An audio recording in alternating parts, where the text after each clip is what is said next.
we understand that policies can help to shape people's behaviors and narrations. So first, how does government get the policy right? Do they understand the policies? Are they speaking to young people? So you'd see that many times when we're invited into policy spaces, we don't go alone. We want to consult young people. We want to bring young people into that discussion, into that conversation. Many times government is afraid to consult young people because young people can be rowdy, they can challenge government, they can challenge authority. So that's one thing that we try to do.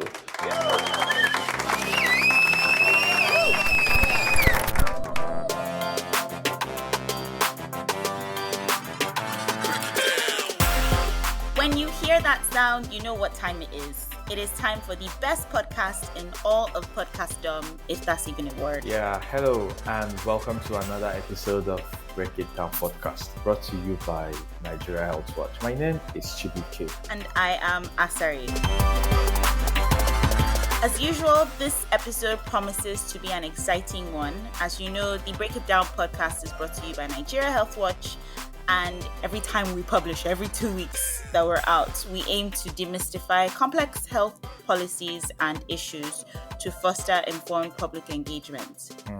Actually, that's why we are here and why we have the Break It Down community.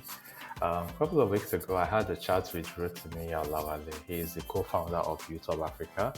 And in that conversation, he passionately made the case for why young people must be active participants in shaping health policies, because really all of these things affect them. He also shared real-life experiences of youth-led advocacy that's already making a change, in the work that himself and his colleagues have been doing at Youth of Africa. You should take a listen. I think you'll enjoy the conversation. So, Rotimi. So I'll start by just a quick intro. Who is Rotimi Olawale and what exactly do you do? Well, my name is Rotimi Olawale. I work as the Executive Director at Youth of Africa. Youth of Africa is a non-profit based in Abuja for programs for the continent, for the African continent, in terms of youth development on specific themes. We have thematic area on education where we advocate for improved access and quality of education for girls and also for young people generally. Secondly, we have a portfolio on health where we look at sexual and reproductive health of young people. We also focus on harmful practices, including female genital mutilation, where we've run a big campaign in Nigeria, in 9+ countries in Africa. And then we also have a portfolio around governance and accountability, where we encourage young people to be active citizens, taking important decisions to be active in the development that is in their community, in their state or region, and in their country at large. And that's the work that I lead in Youth of Africa. I moved from being a youth advocate myself, sometimes joined protests on the streets back in the days, but I've moved more into policy spaces, working with government, international partners to see how we can better shape policies for young people in Africa. Thank you so much for that elaborate intro. And I like that you mentioned, you said something about back in the day, right? Because a lot of times people see all this, amazing work, which is really a lot, the scope of what Youth of Africa does, but they don't really understand the backstory, how it started, what inspired it, and what led to, where you are now. Yes, it's still an ongoing story because you're still growing and evolving, but really, can you share a bit about your background and the journey that led to creating Youth of Africa? What drives this? What continues to drive the mission, and how it, has continued to evolve, especially around intersecting all of this with the public health space? Yeah, and when I tell this story, I always like to reflect back to my first engagement with the non-profit space, being a youth. I remember I was in secondary school between 1996 and 1999. A teacher walks into my class, I think it was SS1 or SS2, calls a number of names, I think about 5 of us in that specific class. I think in total they selected 20 students across a number of classes. Just came and said, 1, 2, 3, 4, 5 of you, please come with me. And I was one of the 5. I didn't know what it was. They took us into another classroom that has been emptied out. And then we sat there, and then somebody comes up and then they said, the 20 of you will take part in a peer education training for the next 3 days or 4 days on HIV/AIDS. HIV/AIDS, I knew very little about HIV/AIDS then, and so we sat. An NGO had organized that program in partnership with the state government, and so they trained us in our school, and they said, now at the end of the training, you guys are peer educators. I'm like, okay, peer educators, what am I supposed to do? And the interesting thing about this is that donors support programs, NGOs go into community, they do programs. Sometimes a 1-year program, you write reports, show impact, and you go. And then there are unintended consequences that linger on in the community and can foster over time. That was the first time I got interested in things like that. I learned a lot during that 3-day training program in my community, in my school then. And that interested me to build on it, to seek out and learn more about what it is to influence my peers. Yeah. What role can I play? I began to see that I'm not just an onlooker or a participant. I can be involved in shaping and influencing youth within my immediate community. And so when I went into the university, I set up a club on campus with my friends. And guess what? We were educating young people on campus about HIV and AIDS. And then we did many other things, including ICTs and stuff. And we started venturing into attending conferences and building our skills and capacity. And then I also learned about volunteering for other nonprofits, and then I put myself out and volunteered for other nonprofits. And that's how it all began. I gained experiences. I then started to participate within the youth movement in Nigeria and on the African continent. And when I finished university, I did some work with a few nonprofits before I ventured out to say, I think I've gained enough experience within the youth ecosystem. I have to use that experience to build a platform that allows young people to express themselves, gain skills and knowledge, but also take part in decision that shapes their lives generally. And that's how everything started. Interesting. Wow, really interesting. I was going to ask the year this happened, but maybe some people would have an idea of how old you are. There's no big. I know that I'm not sure if I was in SS1 or 2. Yeah. And I know I was in senior secondary school between 96 and 99. I wrote WAEC in 99. Most Nigerians will not forget the year they wrote WAEC. That's what I'm very sure. I wrote WAEC in 1999, the entrance examination into university or thereabout in 1999. So I'm sure it's either 97. My best guess would be 1997 when I did that peer education training.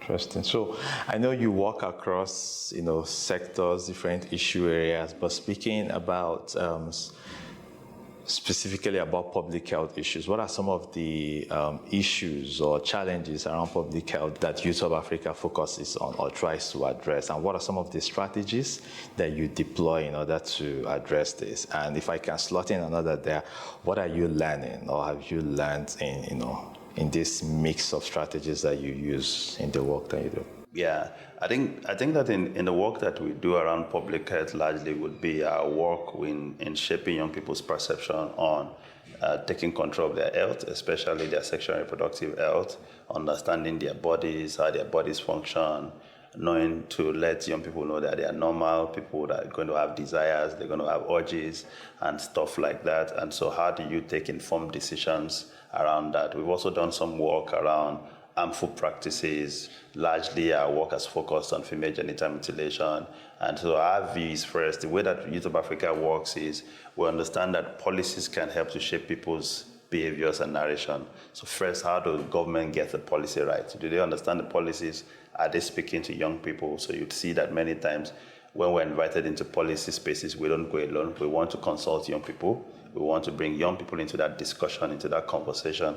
Many times government is afraid to consult young people because young people can be rowdy, they can challenge government, they can challenge authorities. So that's one thing that we try to do.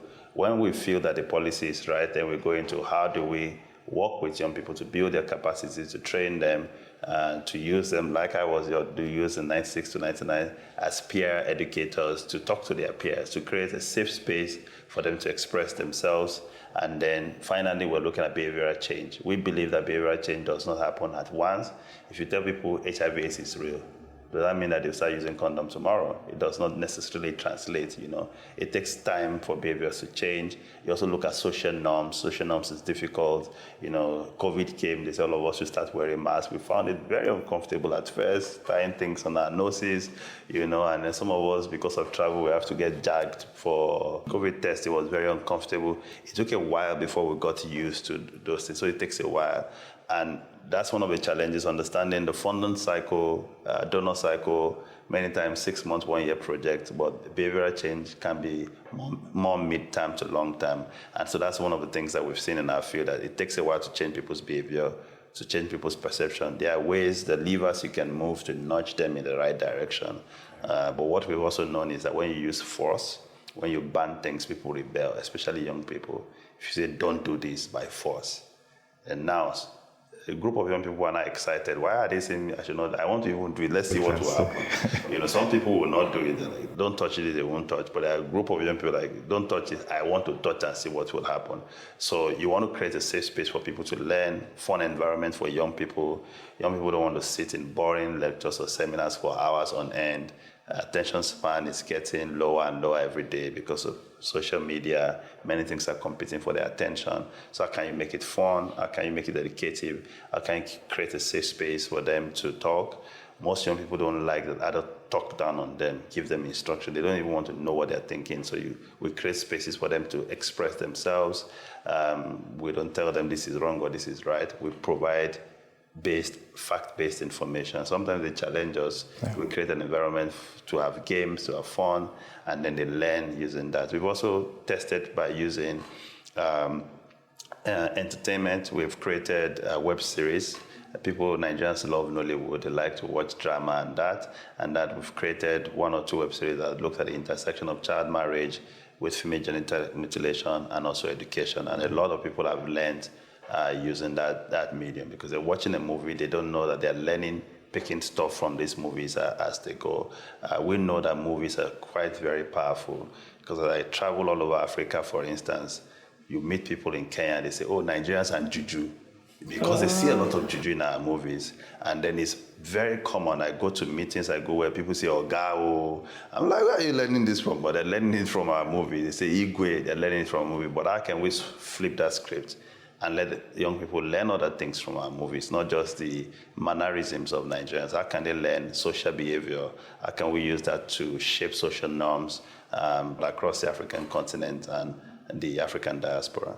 Yeah, thank you so much for those amazing insights. And actually, just quickly, something you mentioned around social media and technology. I was just wondering, considering when you started and now, how have you seen technology, how has it impacted the work that you do? The whole easier access to tech and, social media and all of those tools. Just interested to know how that is informed. I think that we're seeing technology play a more important role in both positive and negatives. When I started this work, I remember in my university days, Wi-Fi was just starting to creep into the system. I recall, I think I was in my first year, I was saying to colleagues that when I grow up, in my house, there'll be internet everywhere. In my head, I was thinking that it would be cables. So I'll tell them, even in my toilet, I will have a cable you pull like this and connect to my laptop. But just barely 2 or 3 years after that, Wi-Fi became commonplace. I'm like thinking, you're thinking about cables now. You don't even need those cables anymore. So you see, technology is growing at a very fast rate, actually growing faster than policymakers can think about how do we respond. And sometimes they're very reactionary. Sometimes you see a generation of 40 to 60-year-olds planning for a generation that is in their teens and their 20s, who are very adept at using technology, who are very fast. They're the ones who know the latest technology, the latest apps, the latest program, the latest things to do. And so how do you narrow that gap? Because adults also need to learn from these young people. So we were at the forefront of using social media, Facebook at the time when we started Facebook, Twitter for advocacy. I took part in the Bring Back Our Girls campaign that used a lot of social media, Facebook and Twitter, to mobilize people for action on the Chibuike girls. But you've also seen that space evolve. Young people see social media as a platform where they can express themselves without fear. We are seeing people feel that, actually some young people feel that my persona on social media is different than my persona as a person. So you see a lot of people, they live in their parents' houses. They are rock stars on social media. Their parents have no idea that they are rock stars on social media. They have a huge following on social media. They have no idea. A few months in Abuja, a parent that I know in Abuja here, his son said, "What are you doing for your birthday?" He said, "I'm hosting a pizza party in a fast food joint." He said, "How are you inviting people?" I sat down to invite on TikTok. The mother showed up at the pizza party. There were 70 kids there, all in their teens. They were invited via TikTok. She was shocked. And this is a boy that barely 2 or 3 people visit him at home. He has a following. People follow him, and stuff like that. So you see this phenomenon about technology, but people need to understand that technology is a means to an end. It's not the end in itself. It will enhance the work that we do. It will come with its own antecedent risk. For instance, on things like sexual and gender-based violence, we're looking at technology-facilitated violence. We're looking at people just carry the behavior that they do physically online. Sometimes they have more boldness because I can be named Rotimi physically. Online, I can name myself Ronaldinho, and I feel more cool and more confident, and I can say things. If I face you one-on-one, I'm going to look at it, I can't abuse you. Or if I go on social media, I can say all kinds of stuff because I'm not facing you one-on-one. So people feel more emboldened. And so we need to see how we can navigate our policy space to be able to respond and react to that. But these days also, you see trends like, where's the number one source of news for young people? Social media. Young people don't read news. They don't listen to NTA. They don't listen to channels. Breaking news, they're the first to know. Why are they learning in social media? So how do we find verified sources of information to provide accurate, fact-based information on social? Because social media is a platform. Anybody can use it. We're seeing globally now, in the US, you see this big anti-vaccination movement. Who are using social media to promote anti-vaccination, say, why are you vaccinating your children?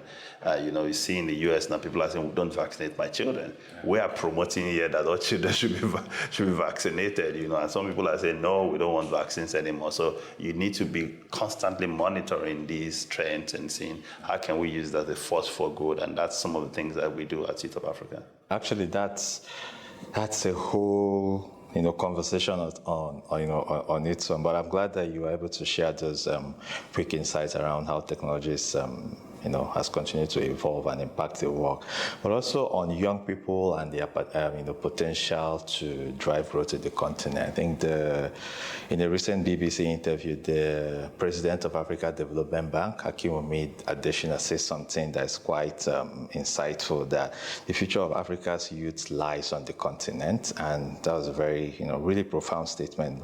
I'm just curious to know, in your experience, how do you think we can bridge that gap, especially when it comes to engaging young people in public health decision making? And it's something they've also mentioned earlier. How can Nigeria apply this vision, keeping in mind that young people are the future, right? And, they have the potential to really drive change in the continent. So how do we make sure that that vision is applied, or that thinking is applied when we are engaging around public health decision making issues? Well, the first thing I would like to say is that I've come to realize that talent is evenly distributed. Talented people are everywhere in the world, from the smallest villages to the smallest countries, to countries like Nigeria. I don't think there are more talented people in America than Nigeria, or in Denmark than Gambia, or in Sweden than Ghana. Talent is evenly distributed. The difference is opportunities, right? So if a child is born in Sweden today, and the same child is born in, let me use where I grew up, in Elisha, what opportunities are they exposed to? Who would first play with a computer? Who would first go into a coding school? Who would first go into a high quality education? Who would have access to very good, sound healthcare system, and then the gap then begins to widen. When both of them are born, they were born perhaps the same way. Actually, they might not even be born the same way because some person has access to good health care. One person, because of the high maternal mortality rate in our country, is already facing severe challenges. Some people are born into hospitals that have no lights, their delivery are taken by torchlight or traditional birth attendant, some in the modern advanced healthcare system and stuff. So how do we increase the opportunities for young people? Without opportunities, young people are frustrated. They want to leave the country. When they leave, what are they looking for? Opportunities. Educational opportunities, employment opportunities, economic opportunities. Those are the three biggest drivers of young people abandoning a country for another. So how do we create more opportunities here? When you create more opportunities, you make it competitive, people have hope. They have a hope that if I work hard, I can get a job, I can create a job, I can get a loan from the bank, I can fuel my business, I can live a meaningful life for myself, for my immediate family, and contribute to the community at large. When people feel that these chances are very limited, scarce, I can't get it on merit, I have to be connected to someone who knows someone, then they are not able to get it. So that's one bucket. The second bucket is we should also see an opportunity. It's cheaper, for instance, to train public health officials in Nigeria than in many other countries, developed countries. So the average cost of training a medical doctor in Nigeria is way cheaper than training in America, in the UK, or in Canada. So that's an opportunity. How do we design our policy in a way that we groom them here, we can use them here? There's nothing we can do. Some of them will be exported, but we already know that. How do we then take advantage of that? But when they are exported also, the diaspora are always very much more connected to their country of origin. How do we ensure that we don't demonize them? If we don't demonize them, if we encourage them, they will come back. They will come back with increased knowledge, technology transfer, skills transfer. We can use them to build the capacity of those who remain here. And so we must learn how to manage these dynamics very well. So government policy must look at leveraging opportunities. We must ensure that those opportunities go around, not only to the connected. We must look at those who live in disadvantaged, underserved communities. How can we create opportunities for them? How can we build up? How can we exemplify that there's hope here? A young person from anywhere can make something happen. And that's why in many advanced countries, they want to build that hope. Oh, the son of an immigrant can become a senator, can be a president, can do that. It's deliberate. They're showing you also can do it. If X can do it, you can also do it. So how do we create such kinds of opportunities to motivate young people in Nigeria? And I think that's where government needs to play a big role in leveling it. I think education is very important. We must continue to invest in public education. The quality of our public education is currently low. Without that, we can't build anything significant on it. So we must build a solid foundation for people where public education has good quality, and whatever people build on it, whether they go the vocational routes, they go into academics for it, they're able to build something meaningful for it. And I think if we do these building blocks, young people in Africa are able to power the continent. Nigerians are very hardworking, they're very energetic. I think Nigerians' energy alone is enough to energize the entire continent. We are enterprising, we have the population. Nigerians have dominated or are currently dominating the entertainment space, music, movies, fashion. Anywhere we go on the continent, both of us are wearing our Nigerian attire. People are attracted to it. They want to buy it. They want to wear similar things. But I think we can dominate other space. We're dominating technology also at the moment, but we have the opportunity to dominate many more sectors.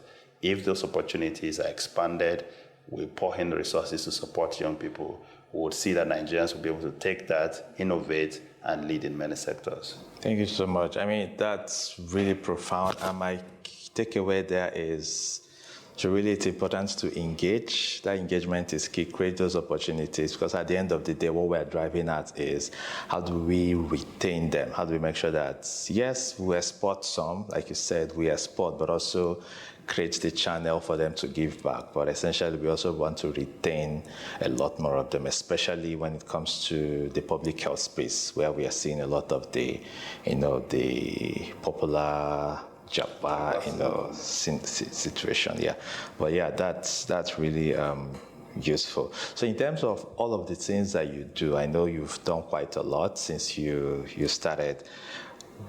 Which one would you say you are especially proud of, right? What impact did it create, and what key lessons did you take away from the experience? So one experience I've learned in the course of my career, and I feel that has led to some of the things that now drive the work that we do now. It's a combination of learning as we do. One is that non-profits can't replace government. We should understand that. At best, we're demonstrating to government what is possible at a small scale, and hoping that we can then use that to influence policy for government to do more. So even if we get all the money in the world that we can mobilize, we are not able to replace government. So we must force government, we must cajole government, we must advocate for government to do its work. And we're seeing it with this recent tectonic shift in the funding landscape, that this funding model is not sustainable. So what if one country says, I'm no longer interested in supporting work in your country? What happens? Would all of these social services provided by non-profits suddenly collapse?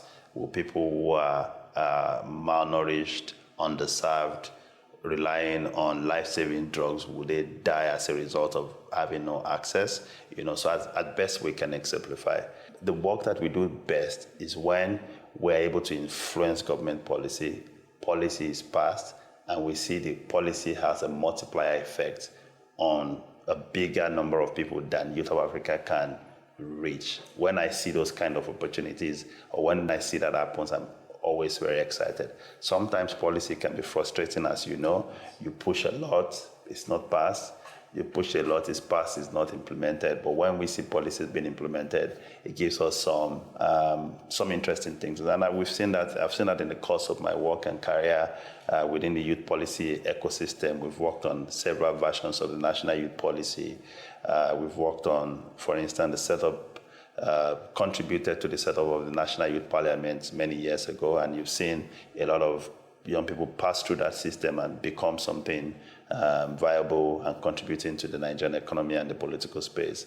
You see the work that we did on the Child Rights Bill in Kaduna, pushing for the passage of the Child Rights Bill into law, and how that's impacted on improving access for girls to go to school in Kaduna, and then in Sokoto and in Kebbi. At a multiplier effect, we were able to get thousands of more girls to go to school in Kaduna State. I mean, we don't have the resources to physically pay for these girls and put them into school. If you get the policy right, it has a multiplier effect, and that's the kind of change that I love to see in the work that we do. Thank you so much. That's really amazing, if I can put it that way. Well, so finally, as we wrap up, imagining leading a youth-driven movement, like you said, they are energetic, sometimes they want to go with, they have their own minds and all, and it's not always very easy to, shape or, put towards a particular direction. So I imagine it won't be very easy, but I'm also curious to know what keeps you going. You, the team, the leadership, but you especially, and what gives you hope about the future of, in this case, public health in Nigeria, and youth-focused especially. Well, I think that what keeps me going is that over time we see the results of the work that we do. We meet young people all over the continent who have benefited from our work. I just got back from Kampala in Uganda, attending a meeting, and one young lady, when she heard Youth of Africa, she came to me and said, my first opportunity to travel out of Uganda for a workshop was an opportunity I saw in Youth of Africa. I applied, I was selected, I didn't know anyone, I didn't even have a passport. I told them I didn't have a passport. They said they would pay for my passport, and then they flew me to Kigali for a 3-day training, and that started my work, and that has led to the work where I currently work. That's why I was hired, because I have these skills, and I was so very happy, because if you do this work, you will plant seeds across the continent.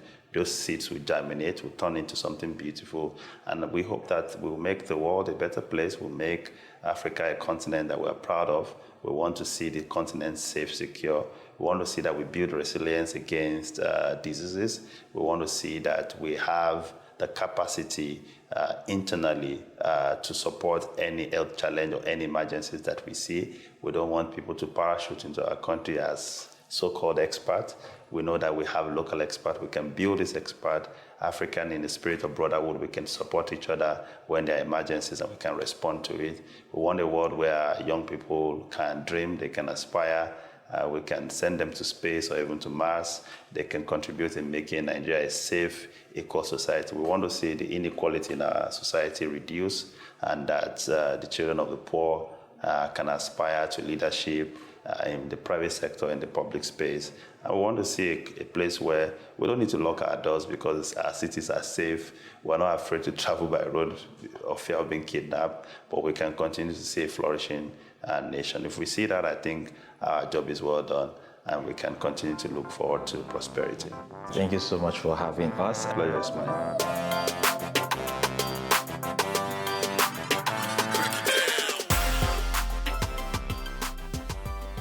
So now that we've heard from Rotimi on how important it is to have live examples of youth-led advocacy action in the health sector, we sincerely hope that more young people can come into this space and move the needle for improved health outcomes. Yeah, I mean, that was quite a conversation. I think one of the things that stood out for me from our chat was where he said, non-profits cannot replace governments, where all of the amazing work being done by CSOs, NGOs and all.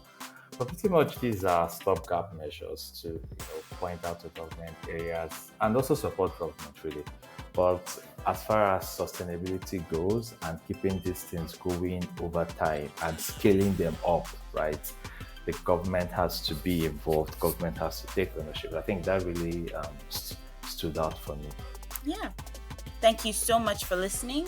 As always, please remember to like, share, and subscribe. Send us your feedback to podcast@nigeriahealthwatch.com. There's a WhatsApp number as well. All of this is on our social media, so please feel free to interact with us and share your feedback. As always, my name is Asari. And I am Chibuike. Until the next one, bye-bye.